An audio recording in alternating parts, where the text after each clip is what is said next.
ସଜାଡ଼ିବା। ଏର୍ନ ମାନେ ରୋଜଗାର କରିବା। ଏଡ୍ଜ ମାନେ ଦାର। ଇଚ୍ ମାନେ ପ୍ରତ୍ୟେକ। ଏଫେକ୍ଟ ମାନେ ପ୍ରଭାବ ପକେଇବା।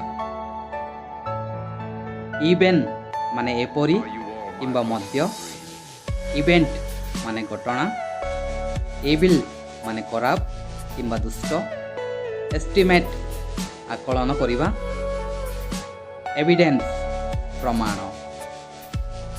ଇଜ୍ ମାନେ ସହଜରେ କିମ୍ବା ଆରାମରେ। ଏର୍ଥ ମାନେ ପୃଥିବୀ। ଏଲେକ୍ଟ ମାନେ ନିର୍ବାଚିତ କରିବା। ଏଫର୍ଟ ମାନେ ଚେଷ୍ଟା କରିବା କିମ୍ବା ପ୍ରୟାସ କରିବା। ଏଲିଗେଣ୍ଟ ମାନେ ଛଡ଼ା କିମ୍ବା ବ୍ୟତୀତ। ଏକ୍ସଟେଣ୍ଟ ମାତ୍ରା କିମ୍ବା ପରିମାଣ।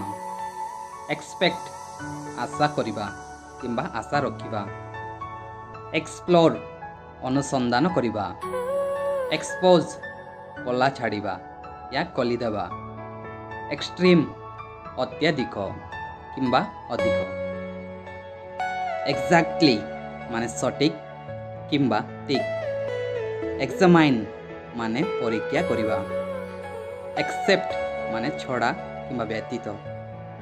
ଏକ୍ସାଇଟେଡ୍ ମାନେ ଉତ୍ସାହିତ। ଏକ୍ସପାଣ୍ଡ ମାନେ ବିସ୍ତାର କରିବା।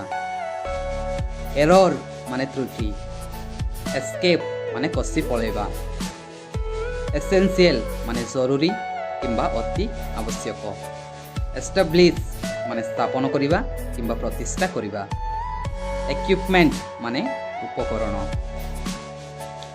ଏଣ୍ଟାୟାର ମାନେ ପୁରା କିମ୍ବା ସମସ୍ତ। ଇକ୍ୱାଲ ମାନେ ସମାନ। ଏଣ୍ଟ୍ରାନ୍ସ ମାନେ ପ୍ରବେଶ ପଥ କିମ୍ବା ପ୍ରବେଶ ଦ୍ୱାର। ଏନଭଲପ୍ ମାନେ ଲଫାଫା କିମ୍ବା ଆବରଣ। ଏନଭାୟରମେଣ୍ଟ ମାନେ ପରିବେଶ। ଏମ୍ପ୍ଟି ମାନେ ଖାଲି କିମ୍ବା ଶୂନ୍ୟ। ଏନେବଲ୍ ମାନେ ସକ୍ଷମ ହେବା। ଏମର୍ଜ ମାନେ ଦୃଶ୍ୟମାନ ହେବା।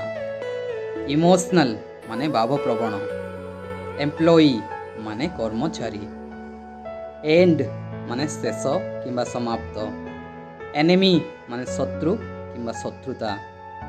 ଏନର୍ଜି ମାନେ ବଳ କିମ୍ବା ଶକ୍ତି। ଏମ୍ଫାସିସ୍ ମାନେ ଗୁରୁତ୍ୱ। ଏନକରେଜ୍ ମାନେ ଉତ୍ସାହିତ କରିବା। ଏଙ୍ଗେଜ୍ ମାନେ କାମରେ ଲଗାଇବା।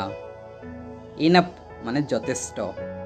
ଏନକ୍ୱାରି ମାନେ ତଦନ୍ତ କିମ୍ବା ପଚାରିବା। ଏଣ୍ଟରଟେନ୍ ମନୋରଞ୍ଜନ କରିବା। ଏନ୍ଥୁସିଆଜମ୍ ଅତି ଉତ୍ସାହ।